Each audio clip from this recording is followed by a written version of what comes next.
Hello everyone, good morning সকলকে আমার চ্যানেলটা নতুন করে অনেক অনেক ওয়েলকাম। আজকে সকালটা আমার শুরু হয়েছে এই যে পা ফোলা দিয়ে। বিভৎস ফুলেছিল, এখন তাও একটু কমেছে, তারপরে আমি ভিডিওটা করতে পেরেছি এবং বিছানা থেকে নামতে পেরেছি। তো যাই হোক, আমার প্রচণ্ড কষ্ট হচ্ছে।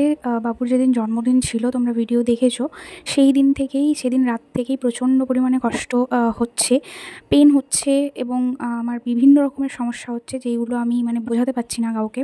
তো যাই হোক, আমার আজকেও ভীষণই শরীর খারাপ ছিল, তার মধ্যেও এই পা ফোলা ছিল। পাটা একটু কমতে আমি এখানে এসে রুটি করছিলাম বাবার জন্য। তো বাবার জন্য একটু রুটি করলাম, আর আমি অল্প তেলে একটু ভেজে নিয়েছিলাম, পরোটা টাইপের করে নিয়েছিলাম। পরোটা বলা যায় না, ওই আটার মাখা ডোটাকেই আমি একটু পরোটার মতন তেল দিয়ে সেঁকে নিয়েছিলাম। আর আজকে যাব ডক্টরের কাছে, কারণ 3 দিন ধরে আমার প্রচণ্ড কষ্ট হচ্ছে। আমি রাতে ঘুম হলেও ঘুরতে পারছি না, পাশ ফিরতে পারছি না, প্রচণ্ড কষ্ট হচ্ছে।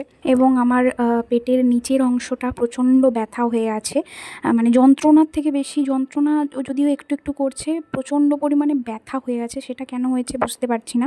ডক্টরকে বলতে ডক্টর আমাকে একটা মলম সাজেস্ট করেছিল স্ট্রেচ মার্কের জন্য, আর তারপর আমাকে বলে যে যখন কমছে না ও মেডিসিন খাওয়ার পরেও, তখন তুমি একবার দেখিয়ে যাও। তো সেই কারণেই আমি আর বাবু আজকে গেছিলাম দেখাতে।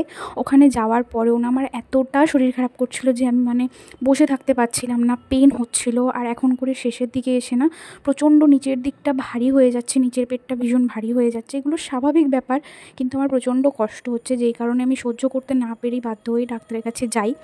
এবং সেখানে গিয়ে অ্যাজ ইউজুয়াল আমার সব কিছু নর্মাল, বেবি একদম ঠিক আছে এবং ভালো আছে, আমিও সুস্থই আছি। একটু কষ্ট হচ্ছে, বাট একটু সুস্থই আছি। তো যাই হোক, ডক্টরের কাছ থেকে স্যাটিসফাইড হয়ে আমরা বাড়ি চলে আসছিলাম।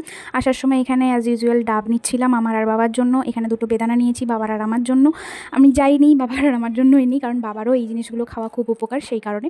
আর এই দোকানটা দেখে আমি বাবুকে জেদ করছিলাম যে আমাকে একটা কুলফি আমাকে খাওয়াতেই হবে আজকে। তো ও কিছুতেই খাওয়াবে না, ও যেহেতু খাওয়াবে না, তো আমাকে বলছিল যে এগুলো বাজে, খেতে নেই বাইরে।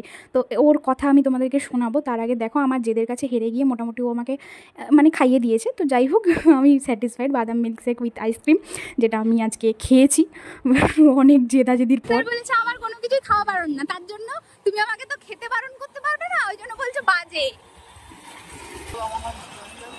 হ্যাঁ হ্যাঁ, তুমি আমার আগে বেরিয়েছো, একদম নাটক মারবে না।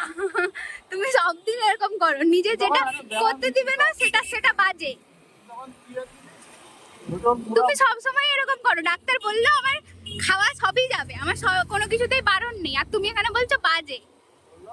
পুরা ফুল ব্রেনটাই ক্র্যাক আগে ছিল, এটা ছেলেটা আছে আমি ক্র্যাক। তাই না? বল আর বলি, বল বল। আর মুখে কথা নেই, যেই অন করে দিয়েছে আর মুখে কথা নেই। তো ওর কথা তো শুনলেই, বাড়ি আসার পর এখানে আমি শুয়েছিলাম, আর ও আমাকে এই ডাব কেটে দিয়েছে আর বেদানাও কেটে দিয়েছে, একদম মুখের সামনে ধরিয়ে দিয়েছে। আমি বলেছিলাম আমি উঠতে পারবো না, সেই কারণে। তো এখানে আমি শুয়েই খেয়ে নিচ্ছি। মোটামুটি আমার প্রিন্সেস ট্রিটমেন্ট চলতেই থাকে প্রেগনেন্সির পুরো জার্নিতে। তো যাই হোক, তোমাদের কাছে একটা সাজেশন নেওয়ার আছে, সেটা হচ্ছে আমি হসপিটাল ব্যাগে কী কী প্যাক করতে পারি সেটা একটু আমাকে সাজেস্ট করো। আমাকে প্লিজ কমেন্ট করে জানাও যে আমি হসপিটাল ব্যাগে এক্স্যাক্টলি কী কী ক্যারি করতে পারি, যেগুলো এসেন্সিয়াল হবে। আমি টুকটুক করে কিছু জিনিস নিচ্ছি, তোমাদের সাথেও শেয়ার করব। তোমরাও আমাকে কমেন্টের মাধ্যমে জানাও যে কী কী রাখতে পারি। যাই হোক, আজকের মতন এখানেই। বাই বাই, ভালো থেকো, সুস্থ থেকো, চ্যানেলটাকে লাইক আর সাবস্ক্রাইব করে দিও, আর একটু কমেন্ট করে জানিও যে কেমন লাগলো। Bye bye.